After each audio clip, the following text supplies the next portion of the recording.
was a little bit reluctant and embarrassed to do today's episode because it's all about my name. And we know that rule number one in Life's Potluck Buffet is get people's names right. And names are important, no doubt. But there's something about talking about your own name that feels really, I don't know, just there's something awkward about it. So I'm just going to put that out there right now, just to clear the air. And I'm going to talk a little bit about a lot of things related to my name. And I'm also going to talk about invented traditions. And we'll ask the cards about all of that. We'll see what happens on today's episode of Life's Potluck Buffet. My name is John, and I'll be your host for today. As I was researching the episode for Lincoln, Argentina, which was from a couple of days ago, I was looking into jesters and jokers and harlequins because a lot of the figures in their paper mache muñecos, those large puppet figures made out of paper mache that they have for Carnival in Lincoln, I discovered something interesting. I discovered the etymology of the word zany. Specifically, I discovered that zany is actually a form of my name. Huh? How does that work, you ask? Well, let me tell you. So, again, my name is John. Thanks for listening. And so the muñecos of Lincoln, which that's a good name for something. No, it sounds like it could be a murder mystery, the muñecos of Lincoln.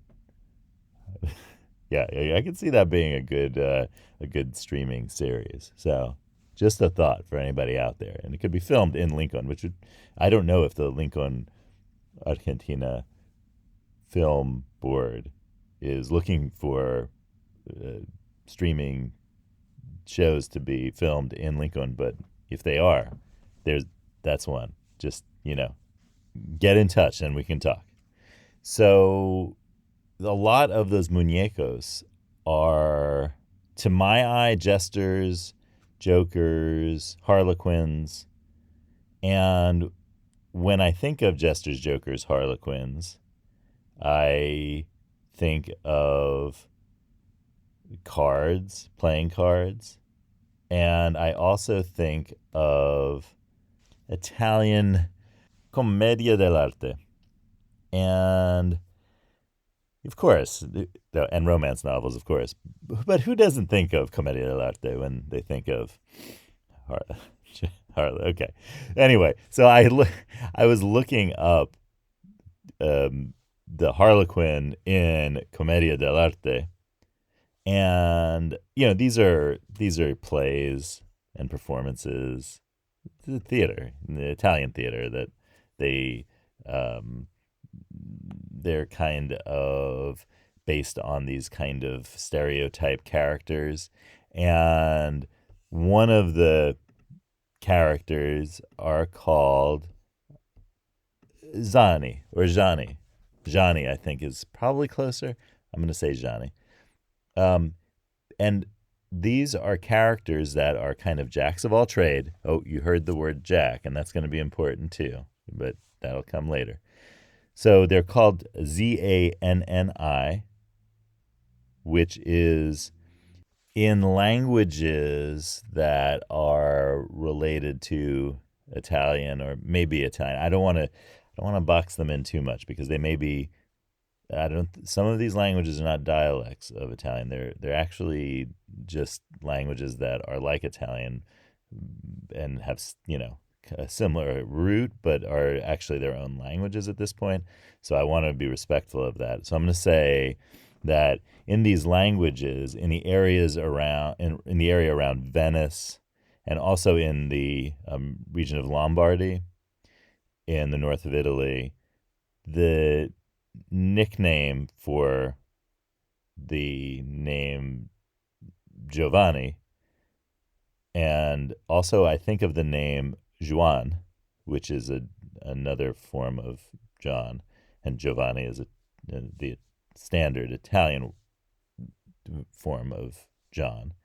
But in these other languages that use forms of John that are slightly different, instead of it being Johnny, which is like that's the nickname, that's a nickname, one nickname for Giovanni is Johnny, and yeah, it sounds a lot like Johnny in English. Because it's basically the same nickname. It's just spelled differently. It's Gianni,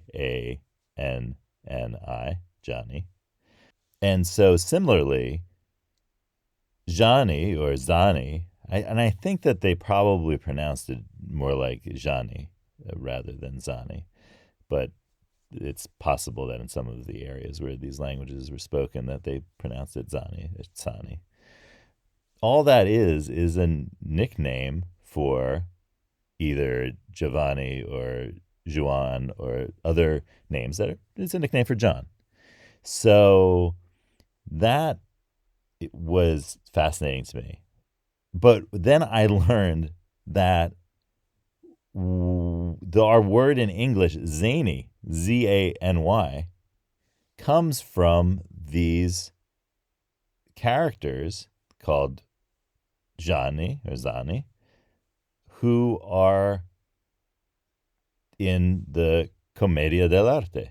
So it's actually, because these are kind of jack of all trade kind of characters, and their roles are stereotypically, zany. So, well, maybe it's the other way around. Zany is stereotypically Johnny. But that's where the word zany comes from in English. I found that just totally fascinating. And so as I continued along these lines of looking at Harlequin, Joker, Jester figures, I ran into some accounts of playing cards. And of course, one of the face cards in English decks of cards is the Jack. And the Jack, interestingly enough, like the Johnny, is a knave, a person of lower status than the royalty depicted by the king and queen cards. And that name, Jack, is also, as English speakers will know, a nickname for John. And it is commonly misunderstood that that comes from Jacques in French. It does not come from Jacques in French. It comes from English nickname form, which is adding kin to a name, a diminutive. So, in a sense, was Johnkin, which became Jonk, which became Jack. And so that second discovery of my name was astounding to me, because I had just run into a previous, now I'm like, oh, now I'm just looking out for my name. Now, this is what happens. And you start to, you start to have this confirmation bias where you're like, now I'm just looking out for it. And of course, I found it again the next day, because in the episode Last Tango in Lima, which if you haven't caught it yet, please do, because I think it's a really good episode, but I'm biased. So in that episode, I was talking about the NATO phonetic alphabet, the spelling alphabet, so that if you had to spell the word, let's say Jack, you'd say Jack, Juliet, Alpha, Charlie, or Charlie, Kilo. That's the NATO spelling alphabet, so that there will be no miscommunications over radio communication when you can't quite distinguish sometimes between, did they say D or T? Did you say D or T? Is that a B or a P? Right? So, or M or an N. Those are hard to tell, especially when communication is choppy, and even sometimes when communication isn't choppy. So, the Y of the NATO phonetic alphabet is Yankee. And once again, Yankee is just another form of John. Now, this one comes, at least researchers tend to agree, that this one comes from Dutch. And it comes from the area in and around New York and environs in the United States. And it is a Dutch nickname for John. Remember where the English nickname, you added K-I-N in medieval English language to create a diminutive? That's a very Germanic thing, right? In German, the CHEN that you add to make diminutives, that's, the same. It's the same. It's related to that. In Dutch, and here I mean the language that calls itself Nederlands.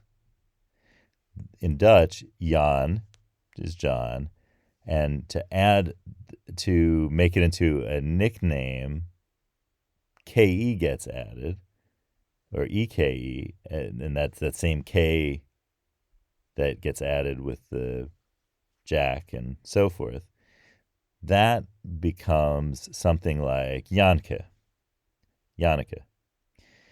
And this became a nickname, again, for like a generic kind of person nickname in the areas in the United States, in the Northeast and Mid-Atlantic. And so what happens is that name becomes the name. It moves from like a generic kind of Dutch guy to a generic New Englander, a generic Northerner, a generic American in the rest of the world. And so Yankee becomes the nickname for American, which is why in 1903, a baseball team in New York that were known as the New York Americans, a reader of the New York Sun from Paterson, New Jersey, wrote in saying, why not call them something like the Yankees or the Yanks? And that caught on. Because it wasn't Yankees, a Yankee in the United States, in the northeast regions of the United States, Yankee is a reference to a New Englander, not a reference to a New Yorker. The reference to New Yorkers in the 1800s, because of the work of a writer, Washington Irving, became Knickerbockers. And this was an invented tradition, is what it's called. Washington Irving basically created a tradition that purported to be old, of the old Dutch settlers in New York being called Knickerbockers. They weren't called Knickerbockers. Washington Irving made that up, apparently based on the name of a Dutch descended friend of his, whose ancestors made up the name Knickerbocker as their last name. And that caught on, as is evident in the nickname of one of the basketball teams in New York City, New York Knicks, New York Knickerbockers, right? But that's an invented tradition. Another example of an invented tradition that you can see on the title card of today's episode is the tartan, because the tartan is not an ancient badge or symbol of a family. So that those plaids, as we call them in American English, we call them plaids. In Scotland, a plaid is a piece of cloth with the tartan on it. It's not the actual tartan pattern, but in the U.S. we call a plaid the pattern, a plaid. Those plaids, those tartans, have no real ancient association with the families that they are now associated with. It was just in the 19th century a tradition got created that claims to be an ancient tradition. And that's why these invented traditions, it's important that they are, claimed to be ancient, because otherwise it's not an invented tradition. Technically, it's just, a tradition. If you start doing something, it's a tradition. But when you claim it has some sort of ancient status or antiquity to a tradition that you're inventing, then it's an invented tradition. That's a nice way to distinguish between them. Nonetheless, the tradition has stuck around, and same thing with knickerbockers and so forth. And on the title card again, you could see a pair of plaid knickerbockers, which are pants, and that was related to that tradition of, back in the day, they used to wear these pants and didn't wear trousers or slacks or, well, what we just call pants today. So the title of this episode really means John, John, John, which is why I was so reluctant to even do this episode, but I'm glad I did. So that's Zany Yankee Jack is just John 3 times, which is really fascinating to those of us who are named John, and maybe to others. I hope so. So in honor of Zany Yankee Jack, which maybe that's my new nickname for myself. My secret nickname. Oh, I just shared it, so it's not a secret nickname anymore. But I'm toying with the idea of that being my own, how I talk about myself, at least for a couple of days or maybe a couple of hours. All right, let's see for Zany Yankee Jack. Let's see what the cards have for us. Yellow lemons, blue dumplings, magenta noodles. Cards tell Zany Yankee Jack something. All right, here we go. Here's our card for the day.